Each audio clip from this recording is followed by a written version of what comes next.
Yeah. Hang on, I'm just going to go for a wee quickly. Should have done this before, but unprofessional.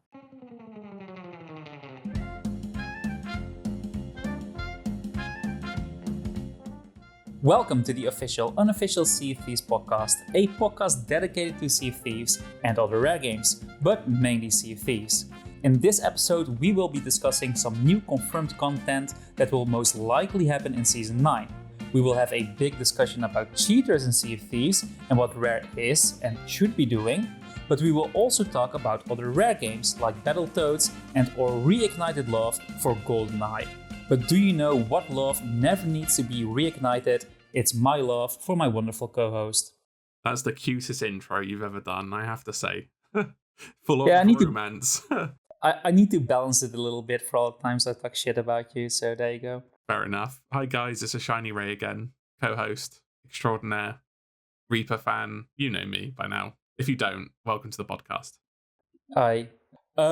Something we always do is beg for money in the beginning. So if you want to support the podcast, you can use super thanks on this channel, but there will also be a link in the description to a podcast poster that you can buy. So if you want something in return, you can do that and we can keep this podcast going.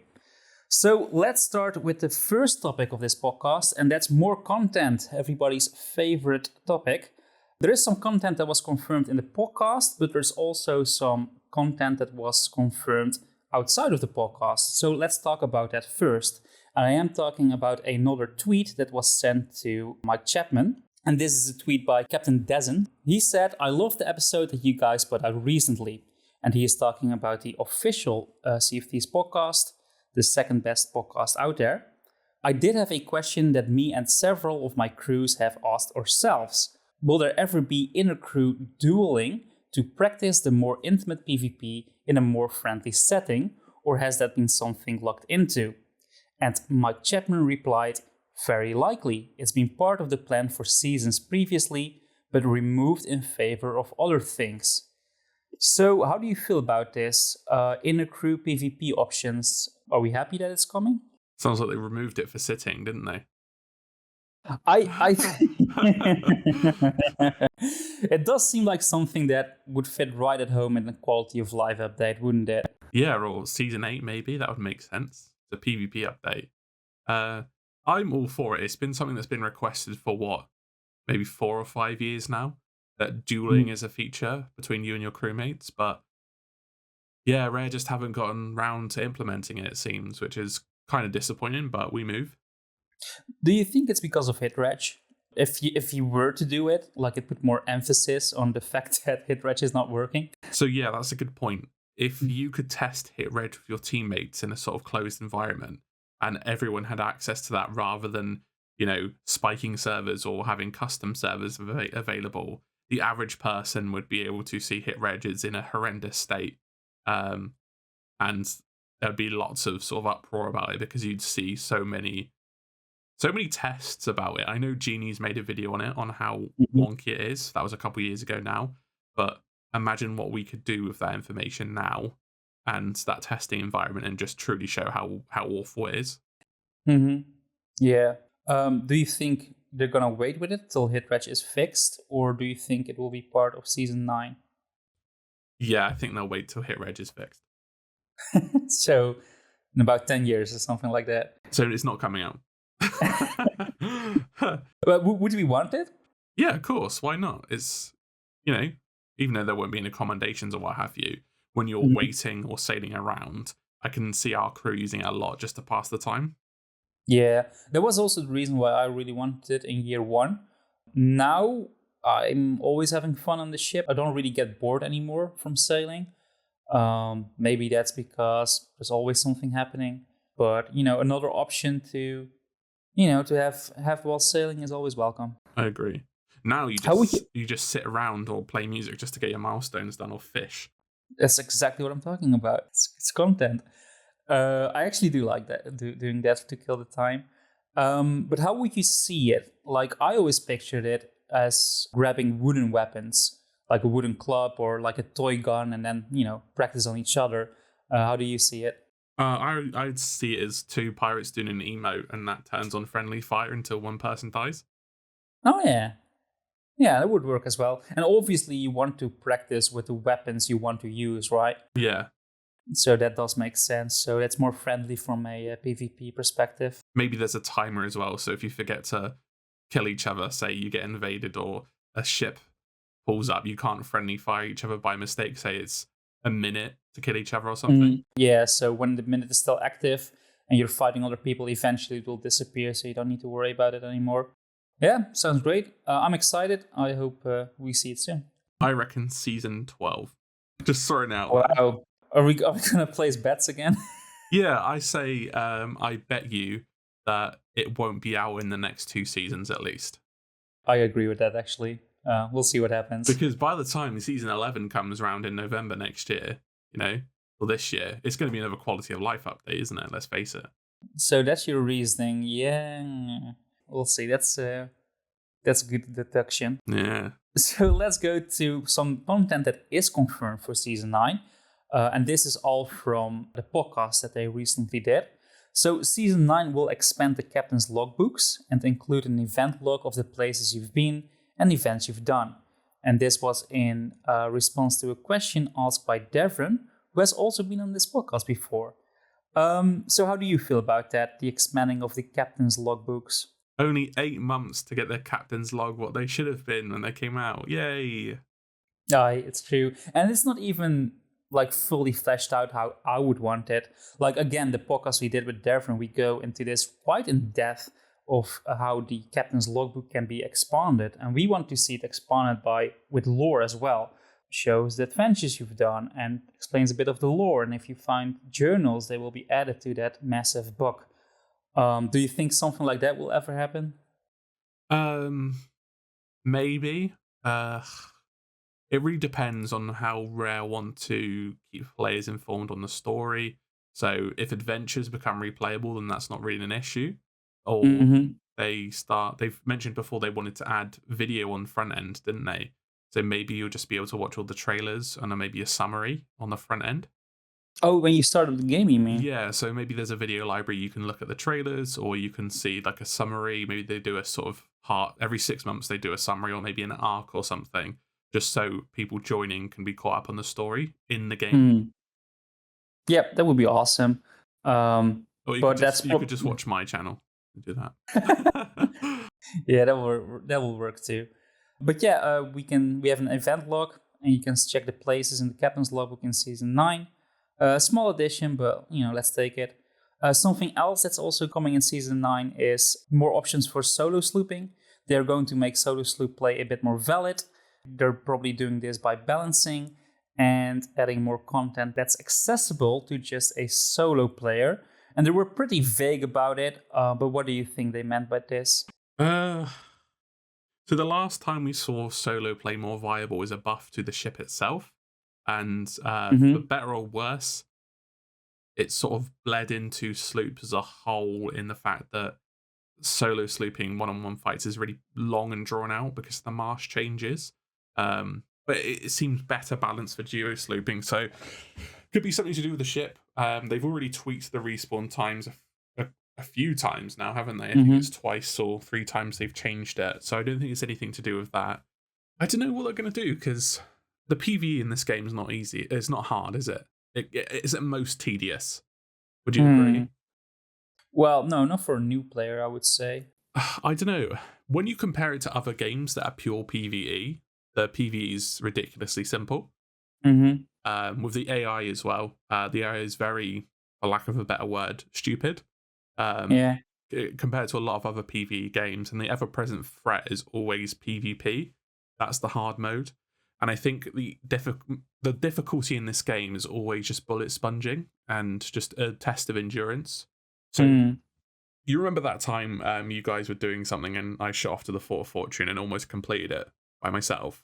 Well, the only reason I didn't complete it is because I ran out of food, not because the AI was, difficult. It's just that it was a battle of attrition. I do get that, but we're also a bit more experienced. Like a new player, like if that world event starts or the Ashen Lords does that, the end of the world thingy, when all the rocks fly down, like we know to take cover, but a new player is like, oh, what is happening? And he probably dies to the rock And then ships get hit, and he's like, oh, this is really difficult. And it takes a while. It's a learning curve, so it takes a while before they finally figure out what the best strategy is. And after that, it is just a health issue, I think. But then wouldn't you argue that after that first time it happens, like with many things, you learn that's you learn, think, oh, my ship was too close that time, and the rocks come down from the sky. Let's move the ship away when I fight the Ashen Lord. Yeah, it's a process, but we've seen a lot of other players not learning from their mistakes. So, like the amount of time people go for ram strat again and again after you sunk them just shows that they're not learning as quickly as we would like them to learn. Mm-hmm. I suppose from a bias point of view, because we're day one players, we, you become the master of the sea, don't you? You understand all the exploits and the idiosyncrasies of how the AI works, but I can only remember the PvE in this game being tedious and not difficult since day one. Yeah, I kind of get it. It was a bit disappointing. They've done a good job with making it a bit more interesting, with more enemy variety and stuff like that. But you could say they plan on lowering health against PvE for solo players. So that also means you can defeat it quicker, which means you have less time to be attacked by other players, and that's where the real danger comes from. So that would be more enjoyable for a solo player then, right? Yeah, I suppose. It's always difficult to see it from the shoes of a new player, because we were all new players once, and I think the only thing that genuinely needed to rebalance when it came out was the Devil's Roar, because of the volcanoes just being heat-seeking. And again, that was an element of tedium, wasn't it? It wasn't difficult. It was waiting 15 minutes an island for the volcano to stop erupting, and you'd get on it, you'd touch foot on it, and the volcano's sentient. It's like, okay, I'm going to start erupting again for another 15 minutes. I think it's a problem with the game design in Sea of Thieves is that because there was always this idea that the other players will always be the threat, there's just no basis for the AI to be engaging. And with 5 years in, and it's pretty much the same. You can pretty much exploit the AI in the same ways. But that comes with learning. And if they make PvE easier for us, it's already easy, so it doesn't really matter. But if they make it easier for a new player, maybe that's a good thing. And I guess they're just going to have to find out that the true threat on the seas is the other players, like everyone else. Yeah, I guess if you look at the data and you look at the time it takes a solo player to do a world event and the time it takes a galleon to do a world event, if you can bring them close to each other, that would be nice, I think. Not too close, because you need the incentive to play with your friends, right? Yeah, I always find the world events are quite wildly unbalanced. So the regular fort and yeah, they are. I'd say the regular fort and the Fort of the Damned are quite similar in difficulty now, or length, should I say? Just purely because we have a better understanding of how to defeat Greymarrow now and the cheeses. But I think Fort of Fortune is quite well balanced for the length it takes, even for 4 players. But for a solo, it's just not viable. Yeah. The Ashen Lord is easy whichever way you cut it, I think. Especially for 4 people. And the Skeleton Fleet is probably the most balanced, I'd say. A competent crew can clear it quite quickly. An average crew will probably struggle with it.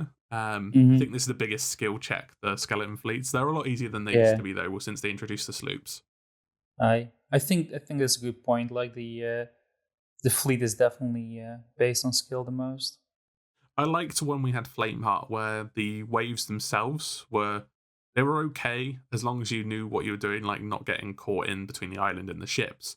But when the sort of boss waves came by, you needed to be tactical not to get broadsided, because they could shoot through each other. So you could end up with 5 ships broadsiding you, with special balls as well. And I think that one was really well balanced, and unfortunately, they took it out over a year ago now. Who knows? I have good hopes from them returning it. Still really like the voyages, the ghost ship voyages. Yeah, I think they've aged better. Because they were quite unpopular when they came out, because they were just a world event light, weren't they? I always loved them. You always loved them. I also liked that it was quite short, because I thought the world event was a bit too long, so I actually preferred the voyages. I did a captain's one the other day, and it took me 2 minutes. once I arrive Well, at there you Merlin's go. Hideaway. And it feels good. You get that dopamine really quickly. Commendations. All right. Some other content that they confirmed was the new use of the balloons, because we're all sitting on the balloons, and the balloons will eventually have a new use, and they will likely be tied to special voyages and old seasonal cosmetics. So how do we feel about this? So pretty much what we were having before, but worse. So with the special voyages, you can already use them for some, can't you? But how are Rare going to make doubloons worth it in the sense that, oh, I've got doubloons to pay for this special voyage, but I could just do Legend of the Veil, or I could just do a world event. They need to be careful with that. And old seasonal cosmetics, what does that mean to me and you? Nothing. No, we have everything. I just really hope they're not gonna do the exact same cosmetics, because that just pisses people off. Yeah. Even reskins piss me off a little bit, to be honest. Well, Mike even confirmed they were bringing back the seasonal cosmetics and the Pirate Legend stuff. Yeah, I mean the legendary curse was the herald of it, wasn't it? Yeah, I think that also screams that a lot of these cosmetics were planned for something else and chucked in the past, because case in point with the Flameheart stuff, that should have been Reaper stuff. Yeah. And then the season before you got Merrick stuff. I guess that could be more Athena stuff. But yeah, sorry, going back to what I was saying, bringing back old seasonal cosmetics not only shits on the players that were there and supported your game through, especially some of the rougher seasons, like season 1 and 2.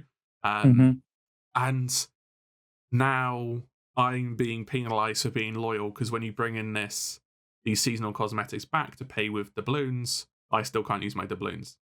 And you did mention recolors. I would be very shocked if we even got recolors brought back for that sort of thing. Ooh. See, recalls is fine, I guess, because then you can always say like, oh, I got the original coconut, right? You got the red coconut, so I was there, you were not, but you can still enjoy it, so everybody is happy. I'm still a little miffed about it, but still. But if you do the exact same cosmetic, you know you are going to piss a lot of people off, so why make the risk? Yeah. The whole cosmetic thing in this game now is just, it's been bad for 2 years and it's just not getting any better.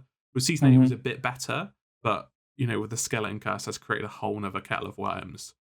And there's just not enough coming out in each update to justify people sort of earning the cosmetics. Case in point with the latest Wailing Barnacle recolor, that's been done for what? Since 2018, I think it was.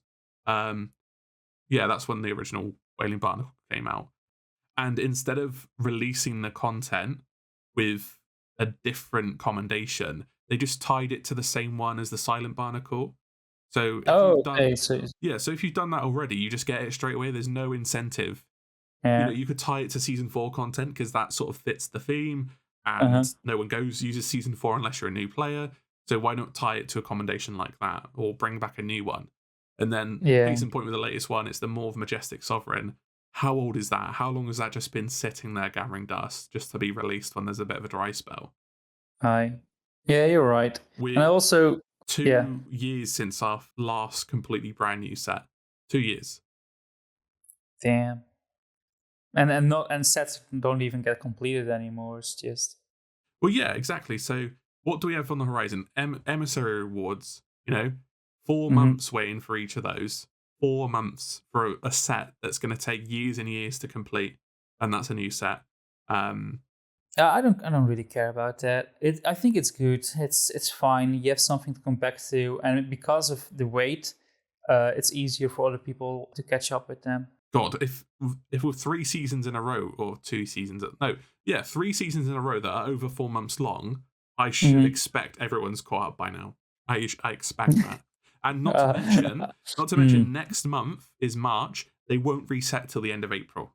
I can imagine players starting when the seasons were introduced, or when they start with season 2 or 3, and they still don't know about the Emissary Awards. I think that's a very likely possibility. It's featured in every trailer to Res. They've. Oh yeah, I know, but everyone knows since they started doing it in season 2. Yeah, that's true. But you need to know how it works, right? And because first you need to get your level up to buy the Emissary flag. Like, we forget this because we are long-time players, but you need to do a lot of shit before you can start earning your Emissary. And you need to know that. If you're like, oh, emissary rewards, like whatever, I don't even know because they don't explain how to earn them. So I can imagine people not knowing and only later figuring out. And then they're like, oh, so it resets each month. So it's good that I can catch up. And then they start catching up. So I think it's fine, that system. I think what I was sort of angling at is that is one of the points of where we get cosmetics and it happens so infrequently. Granted, in the last couple months for Season 8, we've had new Outpost cosmetics, which was, for how many weeks and months we didn't have that at all. Granted, it's all old stuff and recolors and stuff that's just, appeared in promotional work that's not been released, etc., etc. But when it boils down to it, the only way we get cosmetics now consistently is seasons and those emissary rewards. Other than the Pirate Emporium, which has been updated for the last 3 years without fail every month. Yeah, well, I can't blame them all that much, right? Because it makes them money. Granted, yeah, of course it makes the money. But at the end of the day, when you turn around and say, we're very stretched for artists because they're working on the Emporium and the little cosmetics we do get, and we can't do the skeleton curse properly because it's just too much work, right? But you can create premium cosmetics every single month for the last 3 years. Granted, it makes money. I'm not stupid. That obviously brings in a lot of money because it's very popular. But when you turn around and say, oh, we haven't got enough resources, and then just Emporium over 50 quid's worth every month. I think it's funny that this turned into another cosmetics discussion. Well, yeah, just, hot topic. Well, you brought it up. It runs deep. But let's hope that what they mean with old seasonal cosmetic, let's hope they're at least recolors, right? They're not going to be, so let's pack that up. All right. I'm a little bit more optimistic. All right, let's make a bet. I say recolors, you say they're going to spit in our face with the emote that doesn't exist anymore. The next confirmed update for, well, maybe not Season 9, but it's coming soon, is the next Golden Sands change. It already changed. We have the Gold Orders now and the Order of Souls, and they look beautiful. But also the Sovereigns will get their own building. The Merced Alliance probably, but also the Shipwright will get their own building. And a new name for the outpost will also be revealed. So how do you feel about that? Yeah, it's nice to see it come to fruition. I hope this isn't the thing they were bragging about for anniversary for environment work, because that's going to let everyone down. I was thinking about that. We'll get there when we talk about the anniversary event.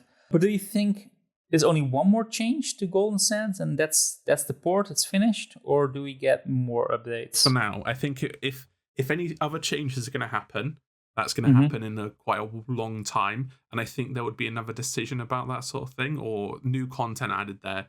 But I think this, tying in with anniversary and the next season, this should work out. And just looking at the general progress, this should be the last update to it. Yeah, I agree. Do you think they will get different options as well? Because the Sovereigns will get a building. Like, can we do more stuff than just turning in for treasure? Or no? What do you think? No, I agree. Maybe later, but not soon. Someone brought up a really good idea. I don't know if it was in my YouTube comments or I saw it on Twitter. I can't remember now. So if you're listening, I'm sorry.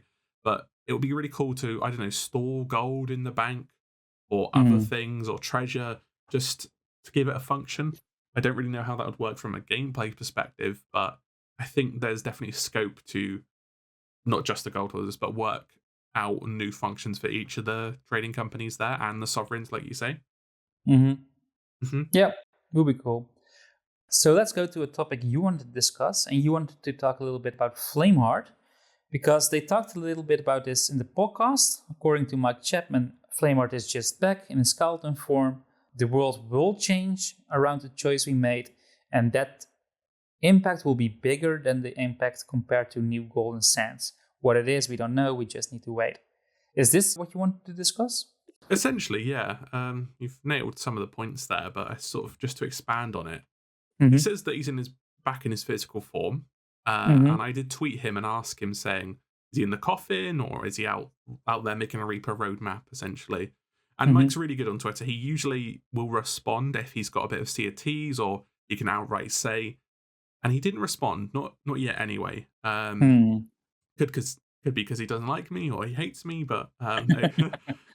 Yeah, he hasn't responded, so that's probably not to spoil too much. Okay.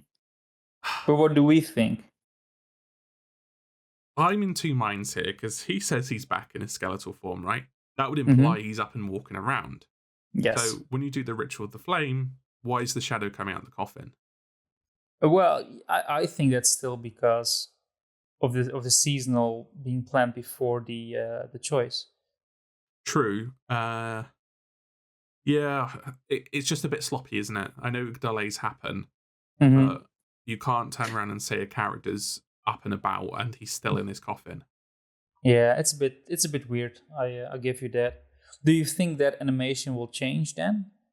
No, Okay, because they put a lot of effort in it, so and it looks really cool. it looks really cool. It should change. Hmm. That should be one of the consequences, depending which side of the coin you're on. But Hmm. the fact that he's out and about, but he's not, surely he'd be around sh- unless he's out doing something, and we would have felt the repercussions of that. Um, Yeah. but if you sort of spin your mind back to the Return of the Damned write up by Chris Olcock, where Hmm. he's just sort of explaining what's going on, we do know he has something up his sleeve that he hasn't even told the servant about. Hmm. Yeah, that's Um, true. I personally think it's to do with the skeleton curse cure. I think he wants to secure that, and I don't think he would want to tell anyone that just in case it gets out and they're expecting him. Um, Mm.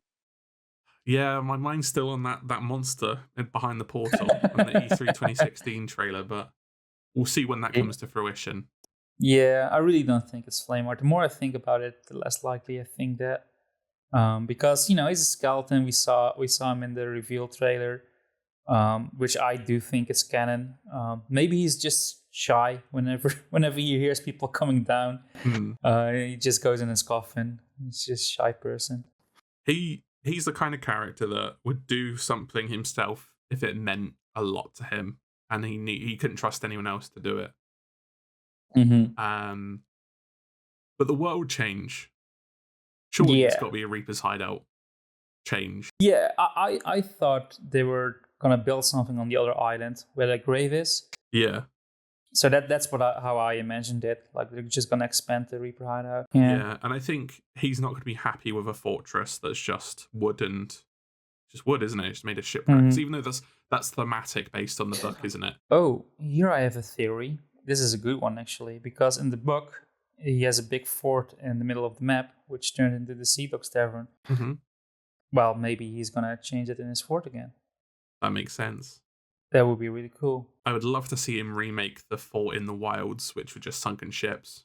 Yeah, and you just get expanded. Like every time the Reapers have a victory, there's another ship added to that grave. Yeah, you could put it between Marauder's Arch and Old Faithful, Uh huh. because there's fortifications on both of those islands as well. So that's where I reckon it was in the book. And you can make Old Faithful the coolest island in the wilds. That would be a good idea for Old Faithful, him turning that into his fort, Mm-hmm. or linking Yeah. the two islands with maybe structures. I don't know, that might be too taxing on the map, but we'll see. Yeah, they said bigger impact. I mean, it could also be bigger impact because the big bad is revived, and like, yeah, obviously it's a bigger impact. I mean, I'm just saying bigger impact because that's good for marketing. So let's say hypothetically that voyage does happen, or the conclusion of this arc happens next month, and it's not Adventure 12. We know that now. Mm-hmm. It's something else. They could just leave it because Rare do that. They leave things for a while and then come back to it. Seems a Yeah, really but horrible thing to string out. yeah, we won't see it before Golden Sands is completed. So after March, I think we will see the first changes. That's not bad. A bad point. I'm just thinking now what I was about to say with that. So what is it? When did he come back? November, October.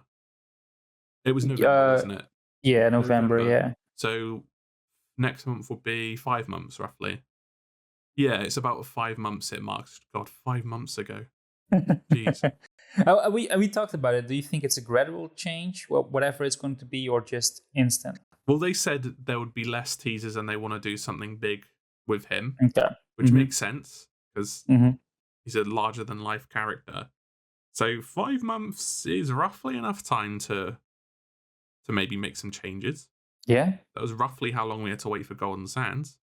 Mm-hmm. Just saying. But His one yeah. anniversary is a 5 times multiplier in just some cosmetics. It's going to be, isn't it? Yeah, why don't we talk about it now, actually? Because Sea of Thieves released on March 20, 2018, which means next March, or this March, whenever you watch this video, it's going to be the 5-year anniversary. How do you feel about that?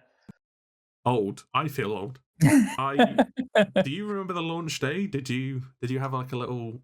Did you have a day off? Were you excited about it? What was your launch day like for you?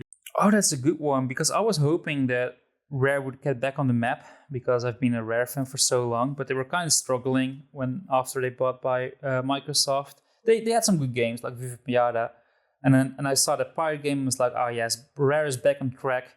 They really come to terms with them being, a Microsoft studio as well, because this is not a game they would have made for Nintendo. Switch can't even handle the internet that's needed for this game.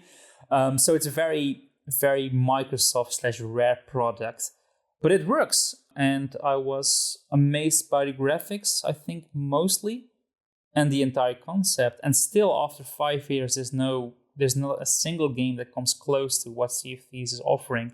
This crew experience in this world that's PvE/PvP, and with so much story as well. Like no other game comes close. Yeah, that's it's a very good point. My day was spent waiting for the Amazon man to deliver it, right? And we'd had snow a few days before, and I thought it was going to get delayed because when it snows in the UK, shit hits the wall, right? Mm-hmm. The world ends. We can't deal with snow very well because we don't get it very often, at least in that quantity. And snow in March was really rare. So eventually it did arrive, and I installed it. And on launch day, the servers were clogged up, weren't they, for a little while? I bought it 1 or 2 days after launch. Ah, so you're not even a day one play, you liar. I got the eye patch. Fair enough. But luckily I managed to get in because I think I got on before America woke up. And sort of people were getting home from work. I was a student then, so I'd finished my lectures for the day. Oh, wow. Like you're in a different phase of your life. Yeah, that was a different phase of my life, and quite scarily. I'm still in the same phase. Like that's what you get. That was my second year of university. Okay. What made you pick it up? So I was excited from it for the initial trailer in 2015, and it was like, oh, this looks really cool. I'll keep an eye on that. It's a few years away, obviously. E3 2016 rolls around. I'm like, yeah, that looks really cool. The cinematic trailer was amazing. And then E3 2017, they showed the gameplay trailer, didn't they? Yeah. Where they were doing the Voyage of the Secret Shrine. And I was just like, whoa, this looks really good. So I signed up to Pioneers, and I managed to play it for a few hours before I went home for Christmas in 2017. So this was in December. And my first voyage, I started from Ancient Spire. I got on my ship. I sailed out to Thieves Haven. I crashed the ship. Didn't even realize. Got off. Found a rare chest. They were called rare chests, the seafarers back then. And I thought that was just awesome how it took me a little while to figure out how to sail the ship. And then I just couldn't find my ship. Used the mermaid, and then I appeared at an island, and I thought, oh, that's how this game plays. If you get to an island, you have the mermaid back. And then beta came around, and I kicked the shit out of beta. I played it so much. And I thought, this is going to be a fantastic game. I can't wait to play it.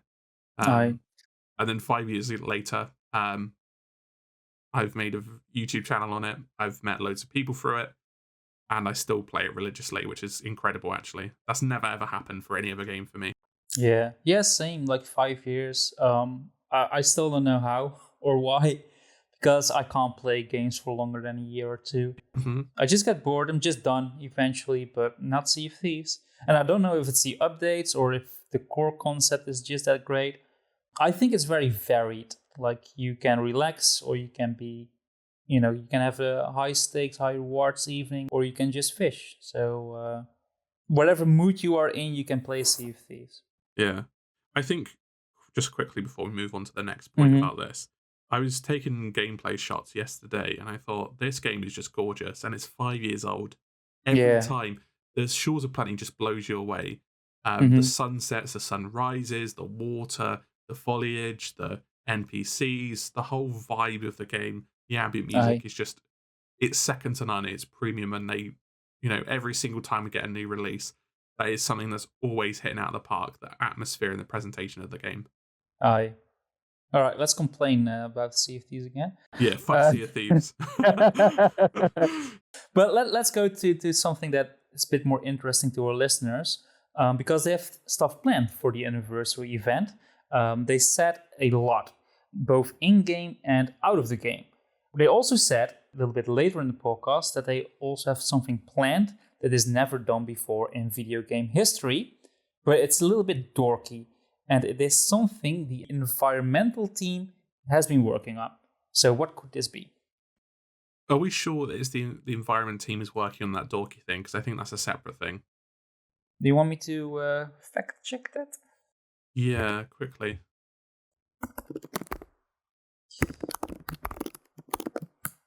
Okay. No, it's no, I'm right. Okay, cool. She said the environmental art team has been working on it. And it's outside of the game? Or is it inside of the game? I don't know. That's what we're discussing in this podcast.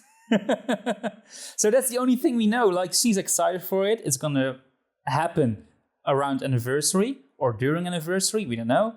And it's something the environmental art team has been working on. And that's all we know. So what could it be? Ugh. All right, I'll start. I think the environment's just going to change for the 5-year anniversary. So maybe we'll see rainbows everywhere, or maybe the night sky will be golden. Like, I'm thinking along those terms.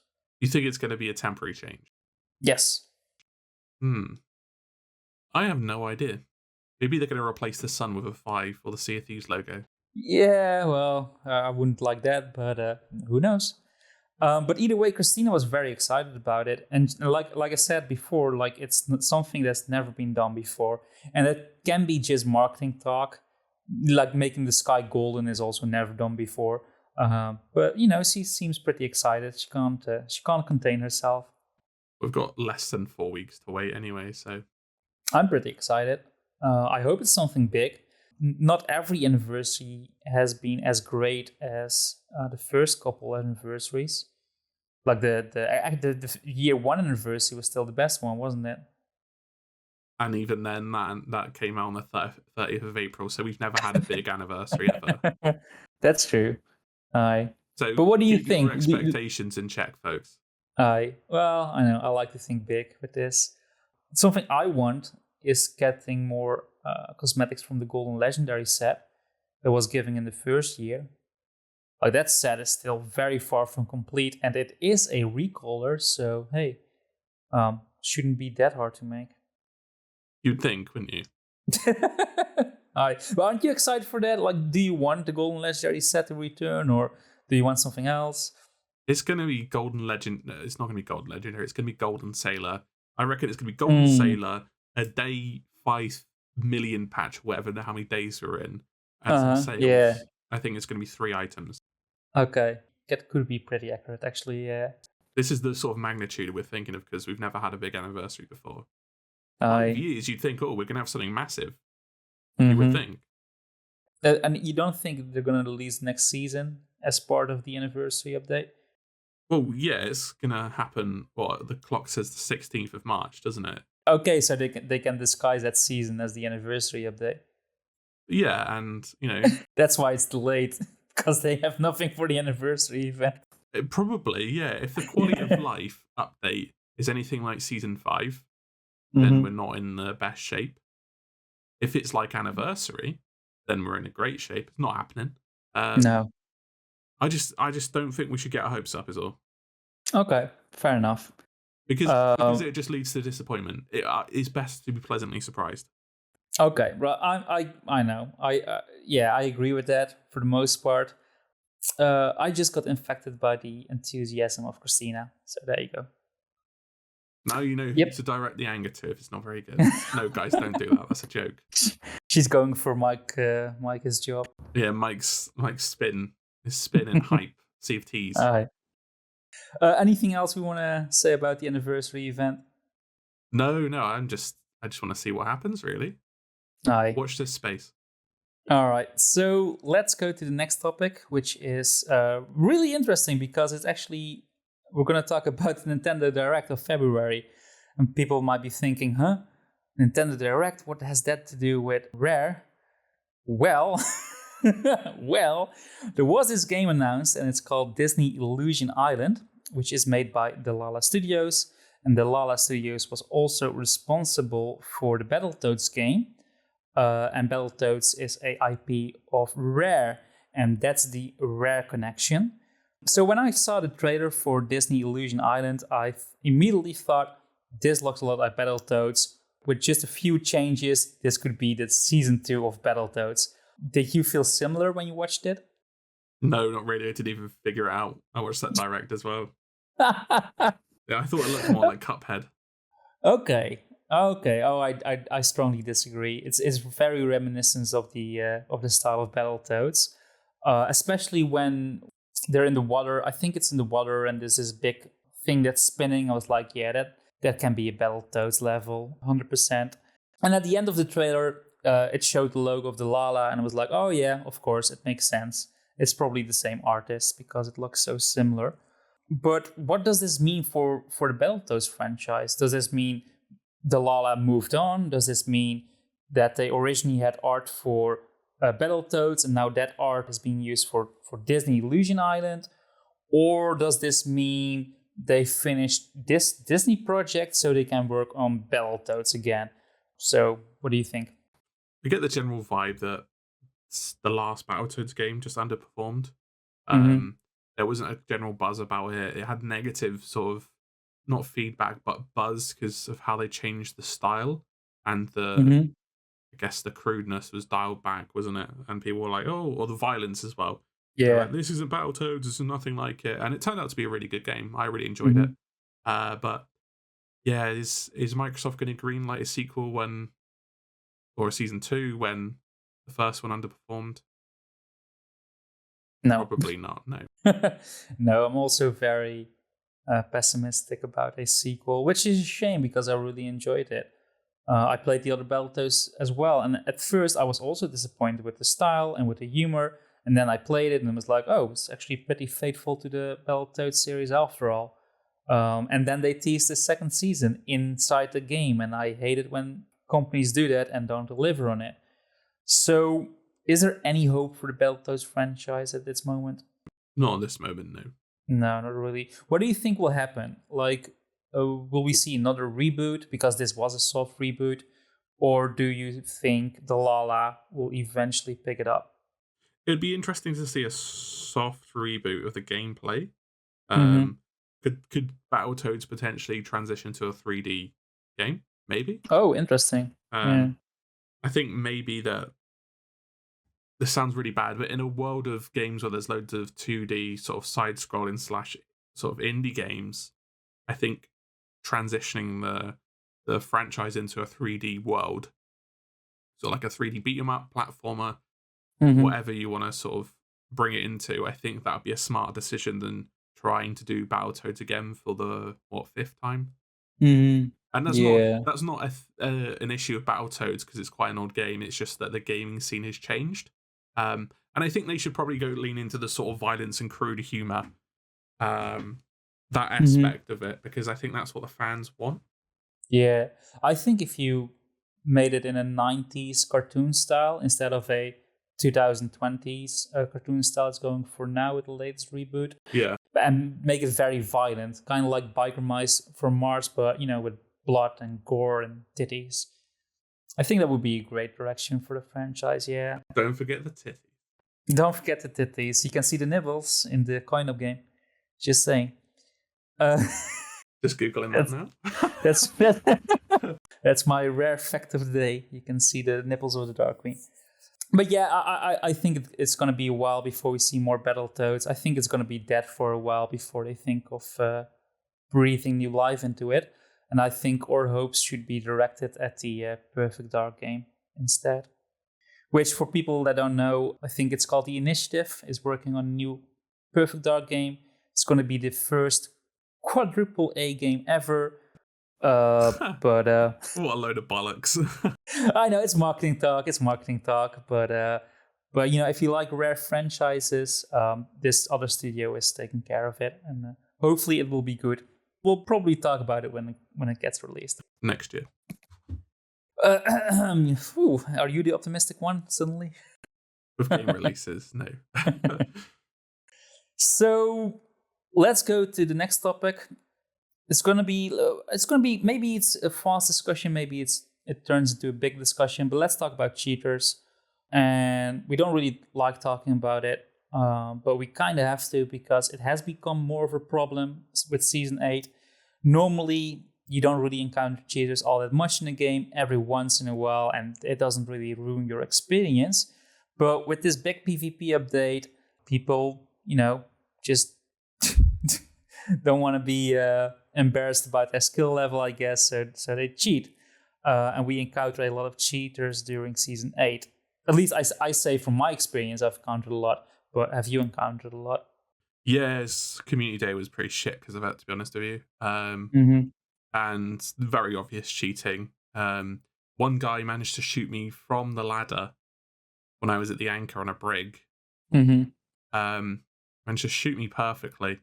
And he managed to grab the ladder as well. It's not like I'm at the top of the ladder because that's very doable. I'm guarding it.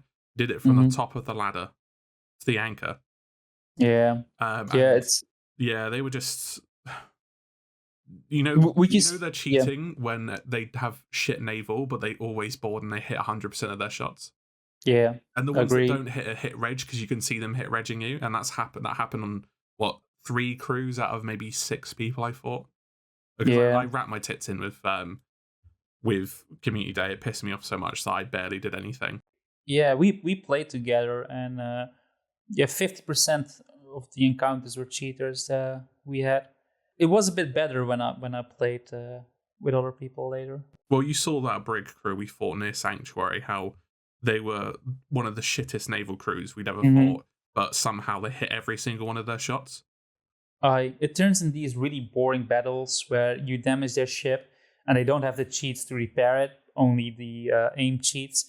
And then they sail away and they repair the 2 holes because they can't deal with it. You set their ship on fire, fire gets everywhere, but as soon as you get close, they hit all their shots. So it's so obvious. And most cheaters they choose to go for the hit detection, for the aiming cheats. But there are also other cheaters that repair their ship mid battle, or that teleport on your ship, or that make or use exploits to spin your ship and make you lose the game. So it's very varied what people are using, right? Yeah, and the people who use the aimbot tend to do it to try and not not make it obvious, I suppose. And that's how they sort of avoid detection. But what's really bad is that you do have some genuinely cracked players, and now that's pushed them into the sort of element of doubt because it's a very reasonable thing to run into cheaters nowadays. Yeah, it's kind of sad. Does it keep you from playing? Yeah, I don't play season 8 because of the cheaters anymore. Yeah, same. Like I still like to dive every once in a while, but I'm not going for my 10 streak because the chance that you encounter a cheater is just too high and you lose all your streak. It's just not worth it for me. Also, the choosing to get invaded, I'm also not doing that because we did it on Community Day. We just done a Ash and Wind, and we knew the risk, like to get invaded. We knew we potentially could lose all our loot, but that's fine. But when you come across cheaters and they sink you, it's like it feels so unfair. So I'm also not doing that anymore. So yeah, it does keep us from playing, sadly. I guess it's what they want. It doesn't necessarily bother me too much because I've got all the cosmetics I need. The very few cosmetics I want from Season 8. But to do it for fun or when you want to help other people out, it's just not. It's not fun. Especially to a piece of content that's probably the best we've had in a few years. And all the efforts that Rare has made to make it better in the last sort of 3 months or so. And it just feels like we knew this was going to happen when this was announced. And it's not a day goes by where you see a new post on Twitter or Reddit about people encountering cheaters. Okay, so we talked a little bit about our experiences with cheaters, but let's talk about what Rare is doing. Because they are doing a lot, because they knew it was going to happen, so they were already preparing for it. And we won't go into detail, but Rare is working on it, right? Yeah, so we know from the podcast that they say they're working on it. I do believe them, but I think it's more of a case of when something's going to happen rather than if. Because they're not stupid; they know that it's gone out of hand, and I don't think it's necessarily Rare that's got the issue of adding these measures. I think it's Daddy Microsoft who doesn't want to lose out on the Game Pass subscriptions. Okay, yeah. Because if you start, I guess we can talk about this. If you start banning consoles, hardware, IP addresses, you're sort of tarring everyone with the same brush. But if someone in your family is using cheats and they get banned from a service, if that's your kid, it's a parenting issue, isn't it? Or say you lived in a shared house, and say a uni house and your friend's cheating and you can't play a Sea of Thieves now or what have you because he's a prick and starts cheating. Take it out of that person. But the company's just worried about losing out on money, really. Yeah. It seems I get it. The people who were not playing Sea of Thieves, right? They're just coming away from Sea of Thieves. They've still got a Game Pass subscription at the end of the day. But if you ban people from using your service, you're not getting any money from that. Yeah. So they obviously see that the money coming in from Game Pass outweighs the annoyance that one of their flagship IPs is. Same thing happened with Halo. That their flagship IP is suffering from cheaters, but as long as the money rolls in, they're okay with that. Yeah, but eventually it will be solved, right? I'd like to think so. Yeah. So, we have this big script written about cheaters and what they're doing and what Rare could be doing, but we decided not to talk about it all that much. The only takeaway you should have is that you shouldn't cheat. Very obvious, you shouldn't do it. And if you do, you will get punished for it because Rare is working on it. It will be addressed, and people will get banned, and that's the takeaway, right? Yeah. Okay, good. Good, and that's all we can say. We wanted to talk more about it, but we decided not to. Just so you know that you need to be a little patient. Rare will probably say when it's safe to come out again, and then we can all enjoy Season 8 again. Like it was meant to be enjoyed. Exactly. Speaking about enjoying stuff, we've been enjoying another game aside from Sea of Thieves, haven't we? Well, I do enjoy games other than Sea of Thieves. But this one has just been a bit more special, hasn't it? Yeah, we were addicted for 2 weeks, weren't we? Oh, yeah, I just... Oh, just tell him what it is. Just tell him what it is. Well, we've been playing GoldenEye a lot. So we discussed this on the previous podcast that it was released, but we both only played a couple of levels. Well, I got to, control. But now we've played a little bit more. We've played so much that both of us finished the entire game on 00 Agent, the highest difficulty. We've done all the target times, so all the speedruns that are necessary to unlock all the cheats, and we completed all achievements. So how much of a true gamer are we? We're just capital G gamers now, aren't we? Aye. And it's like a dream come true, because when I was a kid, I could never finish GoldenEye because it was so hard, so challenging. But my adult brain managed to do it, and I feel very, very proud. Oh, I was the same. I could only play Agent as a kid. It was basically there's the occasional side objective, but you just have to get to the end of the mission. But I started on 00 Agent, and it made the game so much more fun. Yeah, it is. It definitely is. Because the higher difficulty you play, the levels, they don't change in layout, but the AI changes and the amount of objectives you need to do change. And that adds so much to the game. Because it's not simply going from A to B. It's like you have this map, which is designed actually by an actual architect. I don't know if you knew that. No. But the guy who designed it was an actual architect, was not even a gamer at all. Most of the team have never made a game before. So they got an architect to do all the levels. And then they put in the objectives later. So they made the levels first, and then they put in the objectives and put in the gameplay. So that's how GoldenEye got made. And it's just what worked for them, and it resulted in a beautiful game. Yeah, the level design is really nice. It is. What makes this game so good, according to you? Oof. It's with the control changes on Xbox with the dual stick adaptation, it plays more like a sort of modern shooter, but it does have that sort of old game design and the lack of hand holding in a sense. I don't know, it's aged really well with just a little tweak to the controls, which is really impressive for what, a 26-year-old game? Yeah, definitely. Because I've played it on the Switch as well, and the controls suck.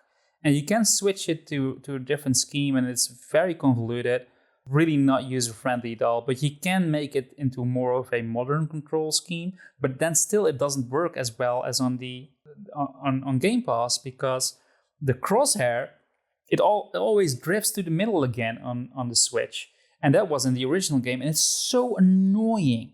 But on the Game Pass version, no, your crosshair just stays where you point it, and that adds so much to the game. It really does. Oh, yeah, absolutely. And if you play on the higher difficulties, you don't get the auto-aiming unless you're really close to them. And I can imagine that being really painful in the original game. Yeah. Yeah, because it plays a little bit different, and the AI as well. Like, it's not the AI you're used to from modern shooters. Yeah. Like where they go and take cover and they spread around you. No, they really walk up to you and they take aim, and then you need to prepare for that. It's a different way of playing, but it's very addictive as well. They will dodge and roll out of the way as well, and they will duck behind cover sometimes. And you can strafing is really a really good sort of, let's say, tactic to use if you're rewarded for it, which is sort of an old shooter thing. Aye. What Ray means is if they take aim, you can just strafe to the left or right, and they will probably miss you. Yeah, pretty much. You can even on the smaller levels where it's tight corridors, if you move left and right really quickly, you can dodge the bullets, which is quite cool. And that's how you get good at GoldenEye. Exactly. Yeah. Because to me, what makes it so addictive is that it's a little bit trial and error. It's a little bit skill, but it's also about having a plan and executing that plan and not be sloppy about it. Yeah. And doing that is just a really great experience. And headshots are really useful as well, which is quite an old. I suppose it's carried over to a lot of modern shooters, but in GoldenEye you do get rewarded very heavily for headshots. And that was really unique about the game as well, right? Headshots do more damage. Yeah. The animations are great still. The death animations. Yeah, they had to get rid of a few animations because they were too gruesome. Oh, really? Yeah, Nintendo thought they were too gruesome, so not all animations made it in. Microsoft should restore them. Yeah, and it would be cool. Is there something that doesn't hold up, according to you? There was something. I know what yours is going to be. I didn't find it too bad. Because I thought the escort missions were annoying last time, but I've come back to that. I learned to deal with it, and it's actually not that bad at all. I didn't feel like the escort missions were overbearing, to be fair. No, not really. Because the good thing about the escort mission is that they don't aim for Natalia, they aim for you. And as soon as you know that, it becomes a whole lot easier. The only moment when they aim for Natalia is during Control, which is an infamous level. I used to hate it. It's probably my most reset level, aside from the speedruns. But now I can do it first try on the hardest difficulty, no problem. It's just knowing how the AI reacts, and just, like I said, you need to have a plan in that level, and you need to execute it without being sloppy. And as long as you can do that, you can do it. Yeah, I agree. So anything that doesn't hold up? I don't like having to go into my watch for certain gadgets. It really slows down the pace. And they have this weird thing that the game's not actually paused until the animation clears. Yes. And sometimes the AI can still move around in the pause menu. So you could be safe. You check your watch. You leave it there. Like, you're looking at your objective. You come out and then you're swarmed by enemies. Yes. That is something that didn't hold up well at all. It happened to me on train. I was on a perfect pace to get the target time. Looked at my watch just to make sure I got all the objectives done. And then when I went out of the pause menu, I got shot. Yeah, did one of the Oh. guys, the commandos, come out from the toilets behind you? I was just rushing it, so I had a bunch of people following me in my speed run. It's good though. Like beating the game in Double O Agent is really challenging, but if you're still not done with the game, you can go for the speed runs to unlock the cheats, and some of them are laughably easy. But others, you look at the time, like what is like 120 for archives on the highest difficulty. I'm like, dude, I spent 7 minutes beating that level. How can I do it in just over a minute? But it will happen. It will happen. You look at some strategies online and just trying to execute it. You will die a couple of times, but eventually you get it and it feels so good. What I like about the design as well of the difficult parts, I know if you die, you have to restart the level, but the levels are so short that you can learn sections off by heart. Yes.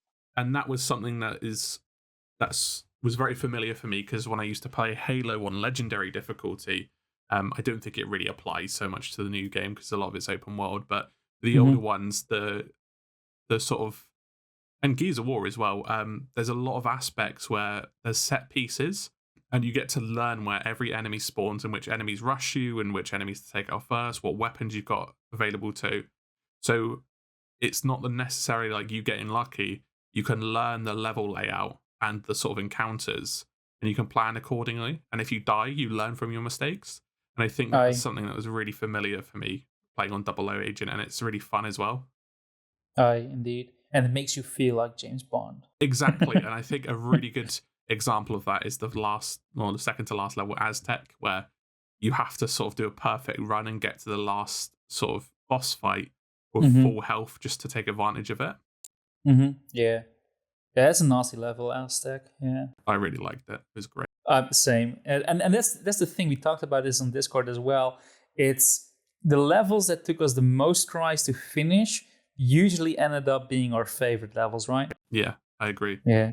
What's your favorite level out of all of them? I'm going to say Water Caverns. I thought that was amazing. I like how they give you the really powerful guns, and they give the enemies all the powerful guns as well. So you've got, you're not feeling at a disadvantage. And I just love the assault rifle, the AR. Is it AR-33, the American assault rifle? I wouldn't know. I know the PP7. PP7, fair enough. That gun is just amazing. And when you first get to use it in jungle, and then you carry it over to Water Cavern later on, it's just shreds. And it has bullet penetration as well, which is awesome. Same as the laser. It's a really great weapon. And I think you can still use a silence shot if you just fire one bullet. Yeah. That bullet will be silenced, which is a great tip for everybody that wants to play GoldenEye. Like, a single shot doesn't make a noise on any weapon. You need to learn that for one of the missions. And you can shoot through glass as well, and they can't shoot back through glass, so that's another tactic that you will learn to use. It's so great. It's such a great game too.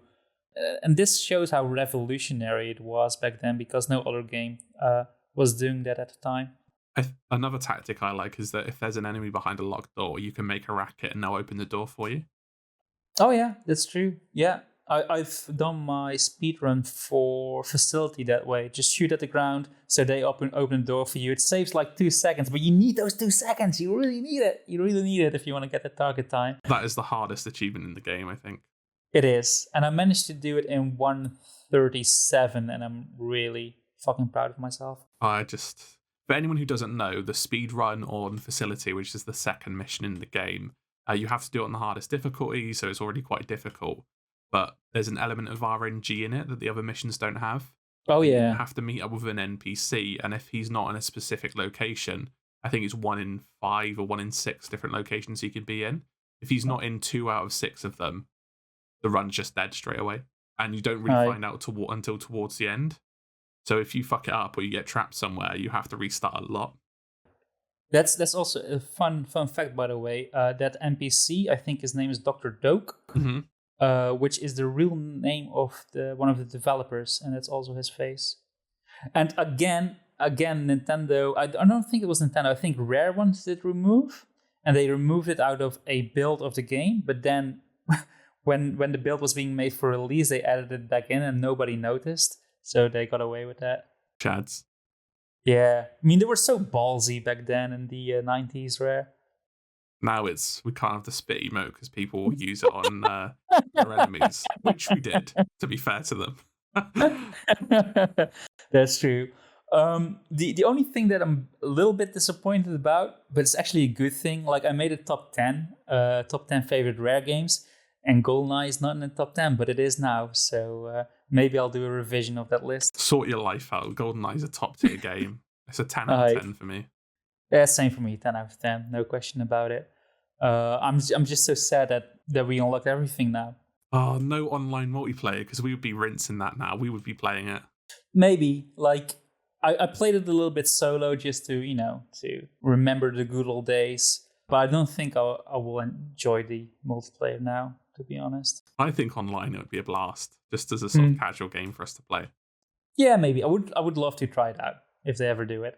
Put it on. Do it. Online multiplayer for GoldenEye. There is, however, a silver lining to finishing GoldenEye. And that's it has a spiritual successor, and it's called Perfect Dark, and it's also made by Rare. So are we going to play Perfect Dark now? Yeah, I did give it a go, and I thought, oh, it's Perfect Dark, and it seemed a bit complicated as well on the sort of side objectives. But now being used to GoldenEye and seeing how simple it really is, I think it's just maybe just pop up a guide and it'll be more of the same, just a different skin. Yeah. Which is a good thing. Yeah, I've been playing a lot of Perfect Dark now. I always tried to pick it up. I couldn't get into it, which was always a shame because it's a Rare game. So I want to enjoy it, and people enjoy it. So why can't I? Yeah. But now, after playing GoldenEye, I finally get Perfect Dark way better, and I'm really enjoying it. I enjoy GoldenEye better, and I don't think Perfect Dark will surpass GoldenEye, but it does. It actually does on a lot of fronts. But still, GoldenEye is such a classic. Can't be better. But still, I'm really enjoying Perfect Dark, and I can't wait to finish it on Perfect Dark Asian together with you. Yeah. But let's go to the downside of GoldenEye. And I say downside, I don't think it's a downside, but I think we need to address it. And that's that the game has a lot of technical issues. Like it's, for example, it's locked at 30 frames per second. And that's because the original ROM is used to emulate the game on Xbox. Like it really feels like a remastered version, but it's actually just a polished up emulation of the game. And sadly, it didn't translate all that well to modern hardware because we have some rips and seams, we have some model deformation, we have more frame rate drops than the original. So it has some technical issues. How do you feel about those? Yeah, I think I actually didn't know about the 30 FPS until you told me. So it's for me, it was obviously quite a good 30 FPS, and because the game's old, it doesn't really matter too much. The textures look good, like the resolution scaling is done well. I didn't notice any frame rate drops, but there was a lot of rips and seams, especially with the textures on, I think it was glass and the snow. Yeah, surface levels, they got hit pretty hard, yeah. It wasn't so much of an impact that made me enjoy the game less. If the game was 60 FPS, then the game would feel a lot better because obviously it's good having a high frame rate for shooters and first-person games. Yeah. But is it enough to sort of take away a point from this? No. No. Should they have fixed it? Yes. And should they have added multiplayer as well? Yes. It should have come with improvements. Yeah, that's true. Like 60 FPS would be nice. Getting rid of the rips and seams would be nice. Having online multiplayer would be nice. But the game itself is still so good that I was not really bothered by it. Yeah. Maybe just a surface level a little bit because you can't really avoid that. I want to say it breaks the immersion, and you're like, how many immersion can an N64 game have? Well, still a lot, I feel. And it does pull you out a little bit on the surface level, but it didn't really ruin my enjoyment at all. And I think if we focus on these technical issues, it's taken away from the achievement that it actually is, because this game was in licensing hell for so long. You not only have the licensing of the game that was originally on the Nintendo console, but also all the movie licensing that goes with it. And the music licensing, which is a different license because they use a theme song of James Bond and you need to pay royalties to the guy that made it. And the fact that they figured it out and released it on Game Pass for us to enjoy again, great job, Rare. You did a good job. Very well done. All right. Anyway, So, Surface and Surface 2 are some of the worst levels in the game, so the clipping wouldn't have made it much better. I feel nostalgic about it because, again, Surface is this big open level, lots of snow. It's probably the biggest level in the game. Surface 2 is not good, though. It's the same as Surface 1, isn't it? But dark, and you get constantly attacked by infinite enemies. Yeah, I guess so. I feel fond about it. It's not going to be in my top 5 favorite levels, but the fact that it's an open level, I do feel a little nostalgic about it. Hyrule Field back in the day was also really impressive for Ocarina of Time. Yeah. I feel Surface is kind of like GoldenEye's Hyrule Field. Fair enough. But yeah, that's it. So the technical issues didn't really bother us at all. And you should definitely play GoldenEye. # not sponsored. So I hope everybody enjoyed this Rare-focused podcast this time. I also want to remind our listeners that this podcast is also on Spotify and Amazon Music.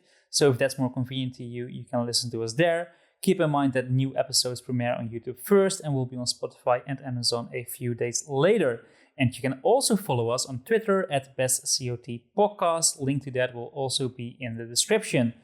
So we have come to the end of this podcast, and I want to thank my lovely co-host for being amazing. And can you tell our listeners where they can find your content? Yeah, you can find me on YouTube. Just search AShinyRay.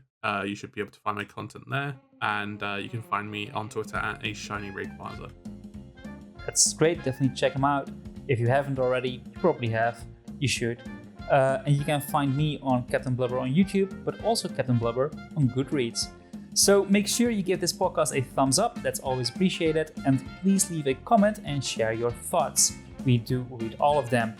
So this is the end of the podcast. If you did listen to the end, you are a better person compared to everyone else. So thanks again and take care. Take care, guys.